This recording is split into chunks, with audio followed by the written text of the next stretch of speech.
Hi everyone, so it's time for a new video. I hope my hair doesn't look weird. I looked in the camera and I'm so excited for this video. Today I'm doing the fall time cozy time tag. I was tagged by Minna and I'm gonna have their blog linked down below. I love her. That post is amazing. All of their posts are amazing. And so definitely check her out if you haven't yet. And the original tag was created by Sam's Nonsense, so I'm gonna have that linked down below as well. So without any further ado, let's get into this cozy fall time tag. And also, I did like a fall cozy makeup look, and as always, my glasses are hiding it. So I'm like, should I, show it off? Maybe I'll try, and if my head starts hurting, I'm gonna put my glasses back on. So, let's get into the questions. As always, all the books that I talk about are going to be linked down below. I have read most of these, but there are a few that I picked that I haven't read yet. So, the first question is Crunching Leaves. The world is full of color. Choose a book that had reds, oranges, yellows on the cover.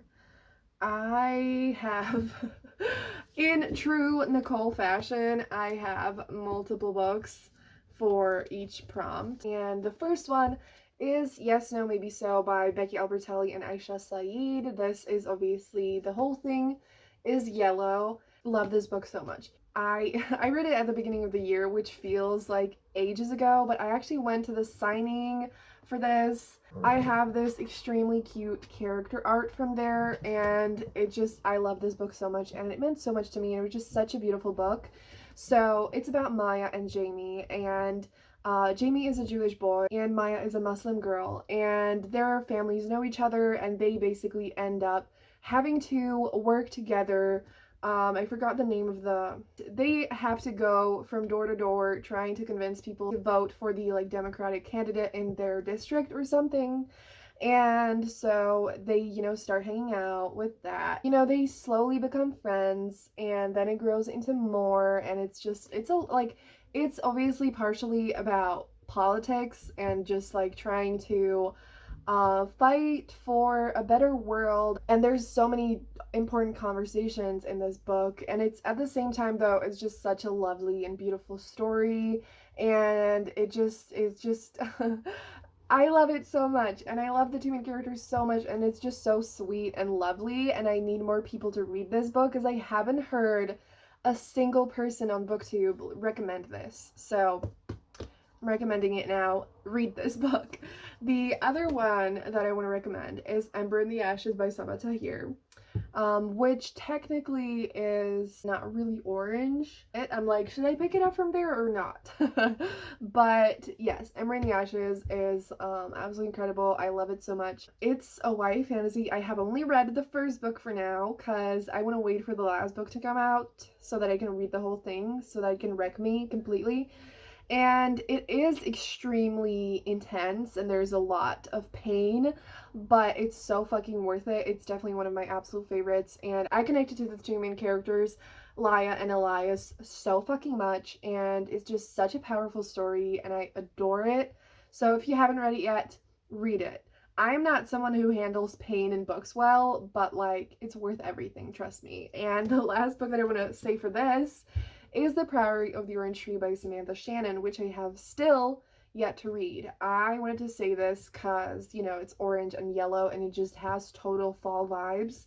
And I'm like, I really should read this. And I think, you know what, maybe in November I'm actually finally going to try, because I just keep procrastinating on it because the big books scare me. So finally moving on to the second one. What book gives you warm fuzzies? So the first book that I thought of immediately is the Heartstopper books by Alice Oseman. This is the third one because a friend of mine actually borrowed the first two volumes. This series is just so warm and cozy and fluffy and heartwarming and beautiful and sweet and cute. It's one of the most adorable things I've ever read in my fucking life. And the art is so cute, and everything about it is just so comforting and lovely and sweet. And they are graphic novels, so it's also it doesn't exhaust your brain. I love it so much. I haven't read any of other Alice Oseman's books. I am not sure if I'm going to, but this I feel like really is worth all the hype that people are giving it.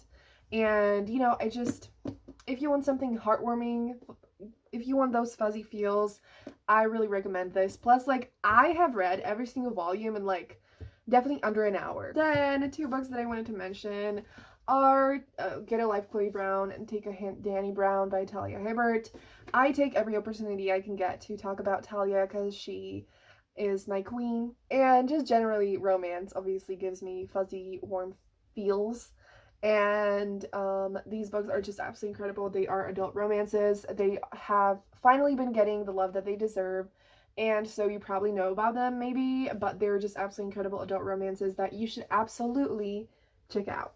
Choose your favorite book or genre that you like to read on a stormy day. So I would for that say fantasy, which has been really hard for me to read this year because I want comfort. I don't want heartbreak, and fantasy often gives me heartbreak, and I just don't want it. But I love fantasy so much, and it's definitely a genre that feels very cozy to me. So the first one is The Dark Tide by Alicia Jasinska, which I have yet to read. But I don't know, looking at the cover, thinking about the book makes me feel so cozy, and like it feels perfect for like stormy weather. And I don't really know much about this, but I'm gonna just read the back of this. The Witch Queen comes on wings of night. The Witch Queen has your heart's delight. Hold him, hold on tight. Hide him out of sight. So that says literally nothing, but I know. If I don't remember exactly what it's about, but I know that there's some kind of an island where there's this like powerful, you know, dangerous magical person, and then this main character comes there, and I've heard that it has ACOTAR vibes and it's sapphic, and I'm like, say less, you know? Yes, please. That I have here that I'm so excited for is Star Daughter by Shweta Thakrar, which I shall be reading very soon as well. This is about a girl who is half human, half a star, and she goes on a journey among the stars to find a cure for her father. And I just know that it's going to be absolutely beautiful, and I can't freaking wait. It's definitely a book. I think this might be the next book that I read. And another book, I really can't help myself. Like, I just want to talk about all the books. I can't just pick one, okay? And the other book is The Fifth Season by N.K. Jemisin, which to me, this screams stormy weather. I know that in this world there was some kind of a natural disaster, and it just has, like, when I think of this, I think of rain, I think of like that kind of stormy vibe. It just, this is like a storm in a book. I think it's gonna be super powerful, and it just has those vibes. I don't know anything about this book really. I was supposed to read this for Fadwa's Patreon book pick in September, and I flopped. But I will be reading this. I'm just so much of a mood reader. Like, you can't make me read anything. So yes, but I think this is gonna be super, super good. The next one is, what's the coolest character you'd want to trade places with? Okay, so the person from the book that I picked, I was too lazy to take out the book from my bookshelf because it's like in a really inconvenient spot.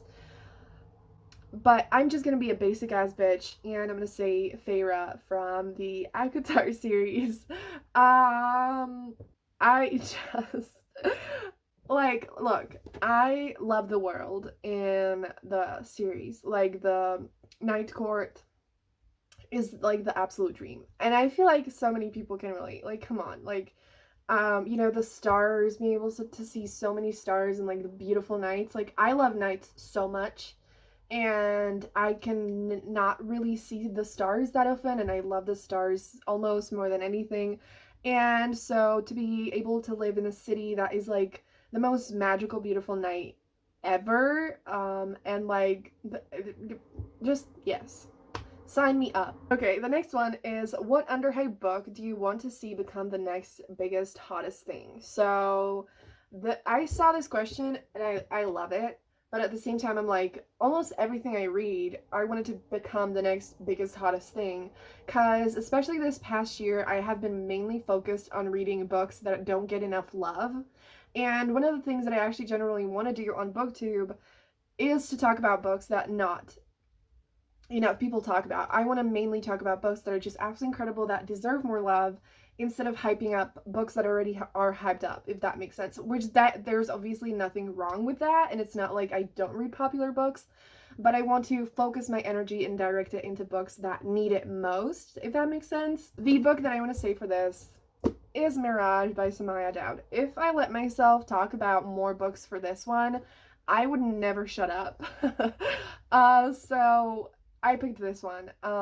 I actually, oh my gosh, I thought of another one. Okay, I'm gonna say another one. Mirage by Samaya Daud is absolutely incredible. It's a duology. I might as well show you the sequel, and that is Court of Lions. And it's a duology. I just said that. And the books are super short. So, like, come on. Y'all can read this, you know? And this is a YA fantasy and sci-fi crossover, heavily inspired and filled with Moroccan culture. And just, I, I'm fine. This story is about Amani, who basically gets taken away from her family to be the body double of Madame, who is a princess who is hated, and every time she, is in public, she gets in danger, and so they want to use Amani in her place.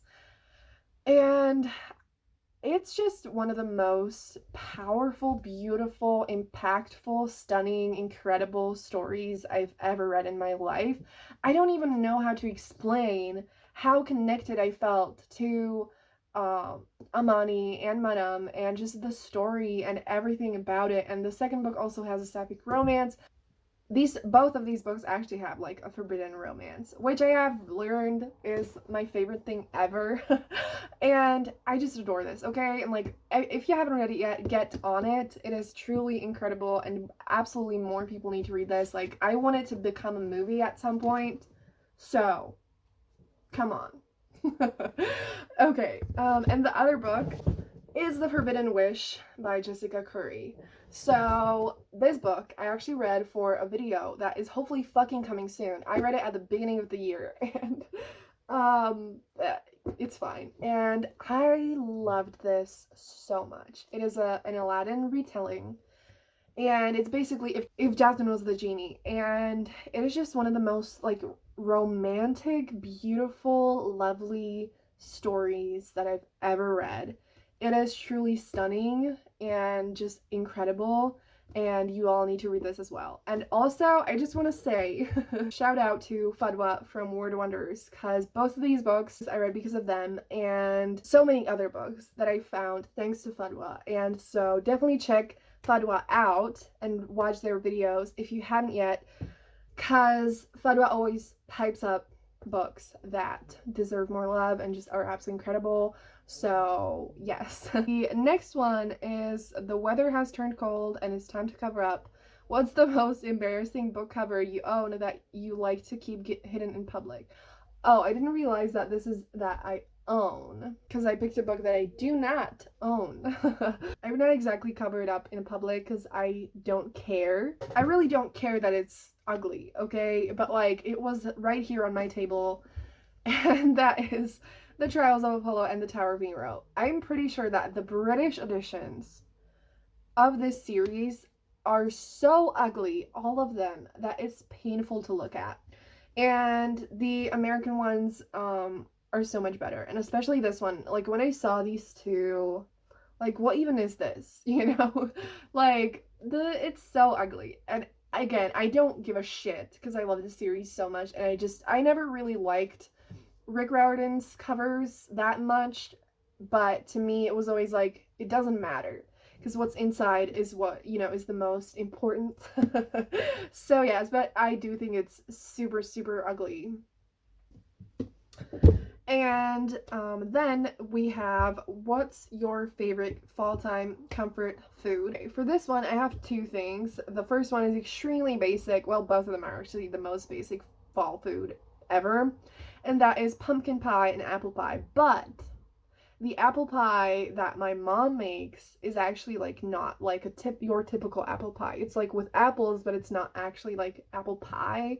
And I have no idea how to explain it. It's basically with like apples and these things that I don't know the name of, And it's like a cold pie. So my mom basically like boils the apples and creates this like apple saucy thing, and she puts it on the things that I don't know the name of, and then it cools in the fridge, and then you eat it cold, and it's so fucking good. It is delicious, and to talking about it, I'm like, I need to ask my mom to make it, because like, yes, please. Last thing is spread the cozy warmth. Who do you tag? I wasn't sure who to tag. So I think I'm actually going to ask on Twitter if anyone wants to be tagged, if anyone wants to do the tag, and if anyone says that they want to do the tag, I'm going to have that down below in the description box. And if not, you know, if you make videos or blog posts or anything where you would like to share this, please do and tag me. And yeah, that's gonna be it for this video. I feel like I talked for so long. I was like, you know, this is finally gonna be a quicker, shorter video. And here we are, 22 minutes later. So tell me what your favorite cozy drink is. So that's it. Thank you so much for watching. If you got this far in the video, leave the scarf emoji down below. You know, like cozy, warm. Yes. And thank you so much for watching. Give this video a thumbs up if you enjoyed it. Subscribe for more videos like this. And have a great day. And I'm going to see you soon in another video. Bye.